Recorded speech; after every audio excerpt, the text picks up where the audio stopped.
What's up, beautiful people? Welcome back to part 16 of our Pokemon Blaze Black 2 Redux walkthrough. In the previous video, we started exploring Mistralton City. We battled a super tough trainer, John, in the Pokemon Center. We also explored Celestial Tower, and we came across a whole bunch of chaos with Team Plasma and X-Team Plasma.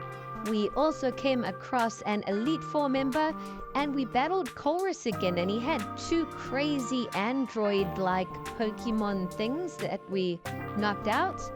But in today's video, we're going to take on the next gym leader, and we're currently evolving our Boldore into Gigalith. So we had a shiny Boldore, and we had to evolve it using a link cable. So I'm super excited that we've got Gigalith now. This is going to be such an epic Pokemon. I can't wait to test out its strength, and I love the colors for its shiny version. Let me know in the comments, what are your favorite shiny Pokemon? There are so many cool looking ones, but I gotta say this Gigalith looks pretty neat. And now there's a little puzzle here for the Skyla gym. It's kind of like a time trial where you've got a certain amount of time to try and make it to the next safe area before the wind blows you all the way back. So these little rooms protect you from the wind. You've got to try and make your way to these little rooms before the wind starts blowing again. So it's not too tough. There's a couple trainers to battle along the way. You've just got to time your running perfectly. As the wind stops, quickly run, and then you should make it to the next area. We completed the puzzle. You just have to head straight up north after defeating that trainer, and you'll reach Skyla. So let's try and get our next gym badge. Skyla is the flying type gym leader, so I'm guessing she's going to have a lot of bird type Pokemon. Her first Pokemon is Skarmory, level 51. Skarmory is kind of like a pseudo-legendary. I think it was meant to be a legendary Pokemon, but for some reason the story changed. But it does look really cool. It was one of the first Steel-type Pokemon to be released. I have put Ampharos up front because electric attacks are usually super effective against flying-type Pokemon and bird Pokemon. So we'll see how Ampharos does. Hopefully Ampharos can knock out a Pokemon or two by itself. And Ampharos is level 51 and Skarmory is level 51. So you want to make sure most of your team is around level 50 to 52. And then you should be able to perform well in this battle. But we have knocked out Skarmory, and Skyla's next Pokemon is Gliscor. So I believe that's a ground type Pokemon, so we're gonna have to swap out Ampharos because I don't think our electric attacks will work. I think it's like ground or rock type and flying. But we send out Blastoise, who is level 54, and our water attacks are super effective, so if we can hit it again now, we should be able to knock it out. Unfortunately, we miss our second attack. And for the third attack, Gliscor attacks first. So sometimes that's the way it goes. It just doesn't go in your favor. Even though you were supposed to win, things happen. But now we send out Gengar. Hopefully Gengar can finish off Gliscor for us. We'll try hit it with a poison attack. And Gliscor attacked first and one-shotted Gengar. Things are not looking good for our team. We still got 4 Pokemon left, but we'll send out Dragonair now. Dragonair is one of the stronger Pokemon in our team. And we are trying to level it up to try get Dragonite. I think Dragonite will give our team a massive boost. We finally knock out Gliscor, and now Skyla is sending out one of the cooler flying type Pokemon, Togekiss. And Togekiss is also level 51. We swap Ampharos back in to try and hit it with an electric attack, but Ampharos gets one-shotted, so that's not good. Our electric type Pokemon is out the battle. I think we should send out Dragonair again. Dragonair's already got a little bit of damage. So let's see if we can take it out. If Dragonair can take out Togekiss, I think we'll be looking good. But no, Dragonair gets one-shotted as well. So now let's test out our brand new Gigalith, Shiny Gigalith, who we just evolved just for this battle. And Gigalith has some epic stone attacks and ground attacks. Our stone edge is really strong. And we just knocked out Togekiss in one attack. So that's what I'm talking about. Hopefully Gigalith can keep up that kind of action. The next Pokemon Skyla sends out is Archops, level 51. This is kind of like a fossil Pokemon. It's really cool, but I think it's known for having a really terrible ability. It almost knocks out our Gigalith, but we survive with our ability. Sturdy helped keep us in the battle, and we one-shotted Archops, so that's good. Gigalith is almost knocked out now though. And Skyla's next Pokemon is Swanna, level 52. So I think we're gonna have to revive Ampharos because Swanna is water and flying, I believe. So our electric attacks should be super effective. Our Gigalith gets knocked out, but it did a fantastic job in this battle. And now we're sending out Metagross. Yes, our Metang has evolved into Metagross, so now it is a lot stronger. Skyla has always been one of my favorite Pokemon, but I wasn't expecting her team to be this tough. We have used a potion on Ampharos to revive it. Our Metagross got knocked out, unfortunately. Swanna used some attack that burnt our Metagross. I don't really understand that, but it happened. And now we've sent out Ampharos, who's been fully healed. We did get a bit of damage from the stones that are out in the battlefield, but we hit Swanna with an electric attack and it's one shot out.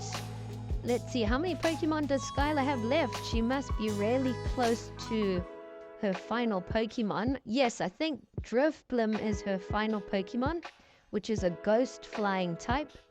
I think our electric attacks are going to be super effective as well. Yes, so I think another attack and we should be able to win this battle. Our Electro Web has slowed Drifblim's speed, so we attack first in the next round and we knocked it out. We have defeated Skyla. What a battle. Definitely Ampharos and Gigalith were the Pokemon MVPs of this battle. And there's our beautiful gym badge. Let's see, I think we've got 6 gym badges now, so we've only got 2 more and then we can take on the Pokemon League. We're not all that far. We also get TM Acrobatics, which is pretty interesting. But that's it for Skyla. We have defeated her. And now if you come straight down, the wind will blow you all the way out of the gym. And before we leave, Skyla asks us to hold up, and Professor Juniper also joins us. Skyla says she's about to hop in her plane, and Professor Juniper said she's also trying to get to the next city. I think it's Opelucid City. But there's a big mountain, so you've got to fly there. And she asks us to come and find her at like the little airport center. So Skyla and Juniper are both here. And it looks like Bianca is also caught up with us. She's also trying to get to the next town. So it looks like we're all going to take a plane to the next city. Wow, look how cool this looks. I love these little cutscenes. They're so beautiful and cinematic. So the plane flies off and we land in the next city. Let's see where we are. Okay, it's Lentimas town. That flight did sure save us a whole bunch of time. And now Professor Juniper is telling us a bit of the story of Reshiram and Zekrom. And she also tells us about the Opelucid City gym leader, who's a dragon type gym leader. So if you want to find out more information about those legendary Pokemon, you want to read all of that for sure. So Drayden seems to be like quite a strong gym leader with his dragon Pokemon. I can't wait to take him on. But now let's see what's in Lentimas town and if there's a gym leader here or not. Maybe it's just a little town that we passed through. But we'll come and explore it, we'll chat to everyone, see if there's any items or any side quests for us. I would say we're probably more than halfway through the game at the moment, probably about 60% through the game. But there's still a ton more left to do. We still got to take on 2 more gym leaders, and we've got to take on the Pokemon League, and there's still a bit of the after game. There's actually a ton of after game. You can catch all the legendary Pokemon, which would probably take you a while, but that's what I consider really completing a game. If you can defeat the Pokemon League and catch all the legendary Pokemon, then there's nothing else more for you to do. You've completed the game. A lot of people just complete the game until the Pokemon League, but how can you not try catch all the legendaries? That's what makes the game so fun. Everyone loves the legendary Pokemon. Let me know in the comments which legendary Pokemon is your favorite, or list your top 3, and we'll see if we can catch them later on in the game. I personally love Mewtwo first, Ho-Oh second, and the third is a tough one, maybe Celebi or Solgaleo. So yeah, definitely Mewtwo and Ho-Oh though. And now we're exploring a few more of these houses. We get a couple items, but nothing too amazing. And it doesn't seem like this town is very big. It's just the Pokemon Center and those 3 buildings. So it looks like it's just a town to pass through. We're going to explore the next route. It looks like we've reached a cave here, Reversal Mountain. So maybe we have to go through this mountain in order to reach the next town. We've picked up a max repel, which is going to be useful. I'm going to try and use repels all the way through Reversal Mountain. But we've caught up with Bianca, and she wants to battle us. She wants to practice and train up her team. She's only got 3 Pokemon though, so I don't think this is going to be too tough. Her first Pokemon is a level 51 Mushana, which is an interesting one. We've still got Ampharos up front, who is now level 52. And Ampharos hangs in there. We take quite a lot of damage, but we hit Mushana again with a discharge. So we've taken out about half of its HP. But now Ampharos has been knocked out, unfortunately. We're going to send out Blastoise next to try and finish Mushana off. If we can knock out Mushana, we should level up, which is going to be cool. Mushana hits us with a grass-type move, and we still hang in there. We hit it again with a Muddy Water, and yes, we have knocked it out. Blastoise has now leveled up to level 55, and Dragonair also leveled up to level 53. It wants to learn the move Dragon Rush, so hopefully that's a sign that it's going to evolve soon. I think if we get Dragonite on our team, it's going to strengthen our team a whole bunch.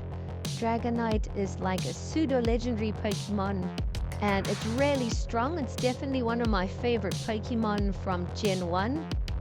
So it looks like we're not going to learn Dragon Rush. And Bianca's next Pokemon is Persian, which is a surprising one. Persian I've always liked because it's Giovanni's Pokemon of choice. But our Blastoise is doing some serious damage to it. Persian hits us with a Hypnosis, unfortunately, so I don't know how many turns this is going to take to wake up. But Persian also hits us with an electric attack, which I wasn't expecting. Luckily, we survive and we knock out Persian. And the final Pokemon Bianca sends out is Minxiao. So I think this is like a fighting psychic Pokemon. It's a strange one, but it is pretty cool. It reminds me of like a samurai kind of Pokemon. Next, we send out Gengar to try and face it. If we can hit it with some Hypnosis or our Poison attack, it should cause a bit of damage. So we hit Minxiao with Sludge Bomb, and we almost knock it out and poison it. Luckily, the poison finishes it off, and Gengar gets the W for us. So that was Bianca. We defeated her pretty easily. Nice, short, easy little battle.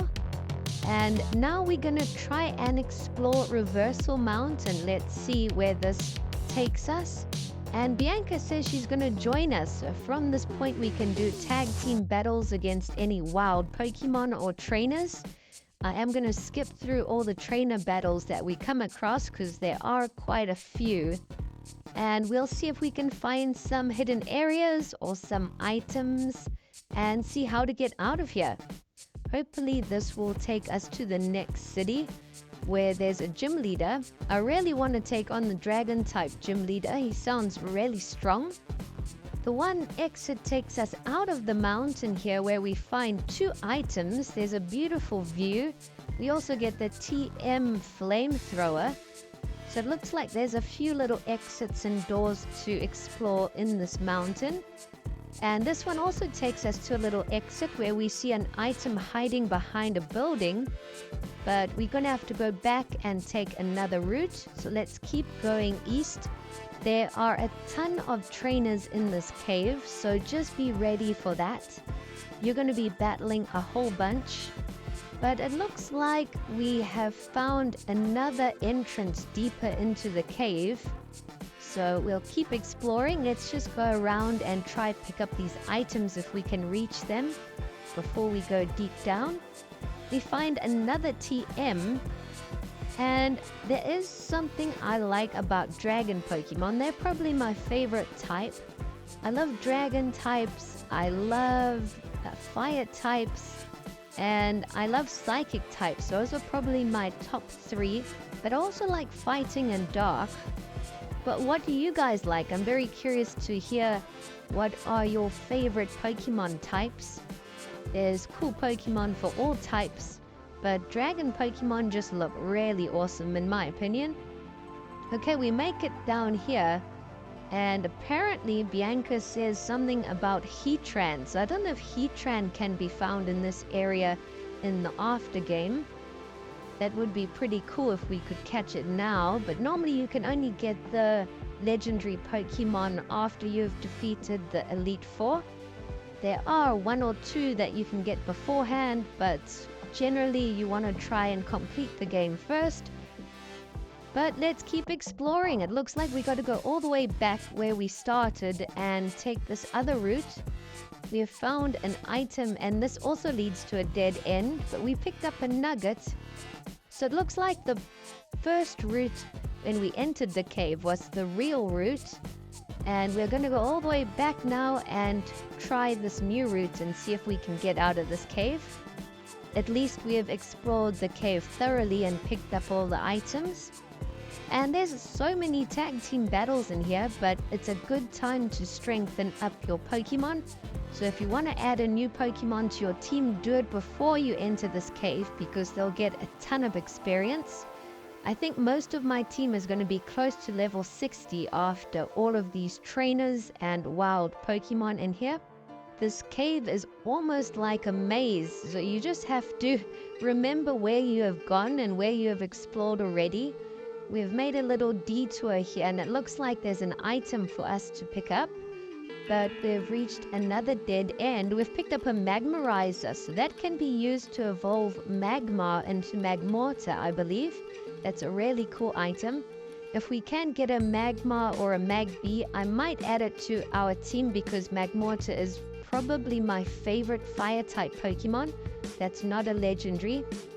But we make it outside of the cave. Bianca's saying goodbye to us. And she's going to try go find Heatran again. And we've made it to Undella Town. So I think we're going to end off the video very soon. We'll explore this town in the next one. And as we enter the town, we come across 2 trainers. It looks like it's Cynthia. And I don't know who the other trainer is. But we're going to have a quick chat with them. Okay, it's Caitlin and Cynthia. So they are both really strong trainers. I think they're in the Elite Four. Undella Town looks like there's quite a lot to do. Cynthia gives us HMO5 Waterfall, which is going to be super helpful. So we can even explore even more areas now. But we're going to end things off here and explore in the next one. Thanks for watching.